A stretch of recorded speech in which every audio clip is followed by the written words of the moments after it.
పాయింట్కి వస్తాను. ఇందాక నేను అడిగింది అంటే వాళ్ళ పేరెంట్స్కి సంబంధించి మీరు అప్రోచ్ అయ్యినప్పుడు కమ్యూనికేషన్ లేదా, ఫోన్ చేశారా, లేకపోతే వాళ్ళ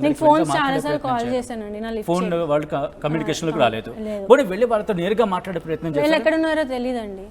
నేను వెళ్ళినప్పుడు అథ్లెటిక్స్ సంబంధించింది, నేను వెళ్ళినప్పుడు మా అత్తగారితో మాట్లాడదామనే వెళ్ళాం, కానీ లేదు మా అత్తగారు, నేను వెళ్ళే టైంకి మా అత్తగారు లేరు, ఇంట్లో లేరు. మావయ్య గారు అంటే మావయ్య గారు వసు ఉన్నారు. వసు అంటే ఎవరు? మా మరదలు, ఓకే, మా హస్బెండ్ వాళ్ళ చెల్లి. తనకి మ్యారేజ్ అవ్వలేదు, సో ఇంట్లోనే ఉంటుంది. అయితే నేను అడిగా ఏమైంది అత్తయ్య గారు లేరు అంటే ఊరు వెళ్ళారు వస్తారని చెప్పారు. ఆ రోజు వెళ్ళిన వాళ్ళు 3 months దాకా ఇప్పటి వరకు నేను ఇదే లైవ్లో చూడడం నిన్న షాకింగ్ అనిపిస్తుంది. ఎందుకంటే వాళ్ళే ఉంటున్నారంటే కనుక మేము వాళ్ళతో మాట్లాడాం, అట్ ద సేమ్ టైం మీరు నేను లైవ్ కనుక మీరు ఫాలో అయ్యి అంటే మీకు తెలిసి ఉంటుంది, వాళ్ళ పేరెంట్స్తో కూడా మాట్లాడడం. వాళ్ళ పేరెంట్స్ కూడా అంటే మీ తమ్ముడి కావచ్చు లేదా మీ నాన్నగారి తరపు వాళ్ళు మీకే సపోర్ట్గా ఉన్నారు, మీరే భరించాలి ఎలాగైనా అన్నట్టు మాట్లాడుతున్నారు. అసలు ఏం జరిగింది అంటే ఇటు అంటే 2 కుటుంబాలకు సంబంధించి కూర్చొని మాట్లాడుకునే ప్రయత్నాలు జరిగాయా? జరిగినప్పుడు ఏం జరిగింది? ఈ ఇన్ఫర్మేషన్ జరిగాయి, కానీ జరిగిన తర్వాతే మా అత్తగారు వెళ్ళిపోయారు. మా మావయ్య అన్నాడు మీరు ఆథరైటిస్ అన్నారు కదా, నా ఆథరైటిస్ నేను ప్రూవ్ చేస్తాను అమ్మాయికి లేదని, అప్పుడు వచ్చి మాట్లాడుకుందామండి అని చెప్పి మా మావయ్య సైలెంట్గా తీసుకొచ్చేసారు. కానీ అంటే మీరు ఇప్పుడు అంటున్నారు అర్థమవుతుంది ఆథరైటిస్ గురించి ఇష్యూ రైజ్ అయిందని, కానీ వాళ్ళంటే అంటే మీకును అలాగే టెమోజియన్కి మధ్య ఇష్యూస్ ఉన్నాయి, ఇష్యూస్కి సంబంధించి కూడా డివోర్స్ అంశం కూడా ఇటు 2 పక్షాలు కూడా కూర్చొని మాట్లాడుకున్నప్పుడు మీ తరపు వాళ్ళు అంటే మీ నాన్నగారు వాళ్ళు ఎప్పుడు మాట్లాడలేదండి. అంటే మీ ఇష్యూస్ గురించి కావచ్చు, డివోర్స్ గురించి కావచ్చు, ఎప్పుడు మీ ఇద్దరి మధ్య డిస్కషన్ రాలేదు? డివోర్స్ గురించి ఎప్పుడు మాట్లాడలేదు. మా అత్తగారు వెళ్ళిపోయి ఆల్మోస్ట్గా 3 years అవుతుంది. 2021లో వెళ్ళిపోయారు, 3 years అవుతుంది. సో అప్పటి నుంచి నేను వాళ్ళతో డివోర్స్ అని ఏం మాట్లాడలేదండి. అప్పటి ముందు కూడా డివోర్స్ అని ఏం మాట్లాడలేదు. రాఘవేంద్ర, డివోర్స్ గురించి నేను టొమోషన్ క్వశ్చన్ చేసినప్పుడు డిస్కషన్ అయ్యింది, వాళ్ళ ఫ్యామిలీకి మా ఫ్యామిలీకి వచ్చి డిస్కషన్ జరిగింది, కానీ వాళ్ళు అంటే ఎమోషన్కి అంటే మీ ఫాదర్ కావచ్చు మీ ఫ్యామిలీ తరపు వాళ్ళు మీరే అడ్జస్ట్ అవ్వమన్నారు, మా అమ్మాయి ఇలాగే ఉంటుంది, తను నచ్చింది చేసుకుని మీరు భరించాలి, అయితే మీరు అడ్జస్ట్ అవ్వాలనే భావం వచ్చేలా వాడు మాట్లాడారు. నిజంగా డిస్కషన్ దానికి సంబంధించి జరిగిందా? పోనీ ఏమైనా డిస్కషన్ జరిగిందా? డిస్కషన్స్ అంటే సార్ ఇప్పుడు తను మా అత్త వాళ్ళ ఇంట్లో ఉంది, వాళ్ళ అత్తవారి ఇంట్లో ఉన్నప్పుడు సేమ్ తను బాబు వాళ్ళ మావయ్య గారు ఇంకొక వసు అన్న అమ్మాయి 4 ఉన్నారు ఇంట్లో. యాక్చువల్గా బాబుకి తనకి బాగాలేదు, తనకు అప్పుడు మంత్లీ కాబట్టి తను బాగాలేదు, పడుకుని ఉంది, తనకి లేచే పరిస్థితి కూడా లేదు.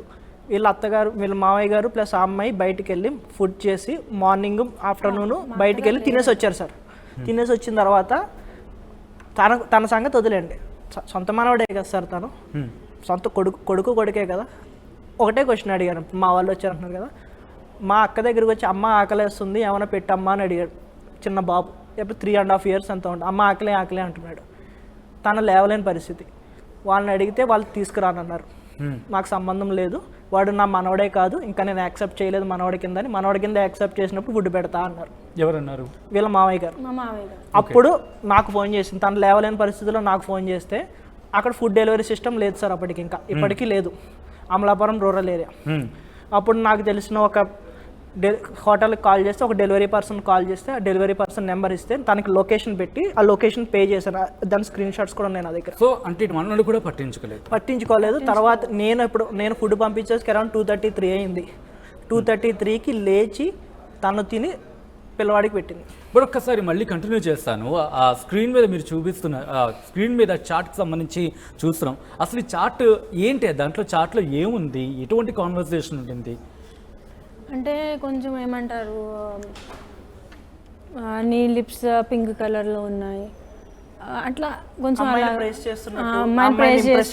చేస్తున్నట్టు చాట్. సో హైదరాబాద్ వచ్చిన తర్వాత కూడా కంటిన్యూ అయింది అది? సార్ హైదరాబాద్ వెళ్ళారు అంటే మీ దగ్గర ఉండేవారా లేకపోతే అక్కడికి వెళ్ళేవారు అని చెప్పి ఇప్పుడు డౌట్ వచ్చిందా? వెళ్ళేవారనేది కన్ఫర్మ్గా చెప్పలేనండి, కానీ అయి ఉండొచ్చు, నాకు అంత కన్ఫర్మ్గా తెలియదు, ఎందుకంటే నాకు దగ్గర సాక్ష్యాలు ఇవంటే ఉన్నాయి కాబట్టి నేను చెప్తాను. ఇవి ఎలా సంపాదించారు? ఎందుకంటే ఆయన చాట్ అది ఎందుకంటే నాకు డౌట్ వచ్చింది, ఈయన పక్క రూమ్లో పడుకునేవారు, 12 వరకు వచ్చి పడుకునేవారు కాదు, పక్క రూమ్లో పడుకునేవారు. అంత పక్క రూమ్లో పడుకుని అంత ఎందుకు అని చెప్పి నాకు డౌట్ వచ్చిన తర్వాత నేను సంథింగ్ midnight వెళ్ళి చెక్ చేస్తే ఈ ఇష్యూస్ అన్నీ బయటకు వచ్చినాయి. సో అంటే మీరు సడన్గా ఎంట్రీ ఇచ్చినప్పుడు ఆయన పడుకున్నారు ఆయన. పడుకున్నారు. పడుకున్నారు. ఓకే. నేను అరౌండ్ 1 or 2 ఆ టైంకి వెళ్ళా.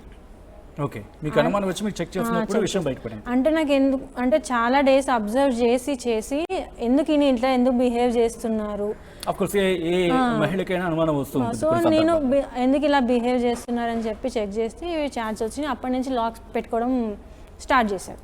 ఓకే. అట్లా లాక్స్ పెట్టుకోవడం, నిన్ను ఓపెన్ చేయమంటే నువ్వు ఎందుకు ఓపెన్ చేయాలనేది ఆ టైప్లో మాట్లాడారు. నువ్వేమన్నా నీ ఫోన్ ఇస్తున్నావా అన్న టైప్లో కొన్ని క్వశ్చన్స్ చేశారు.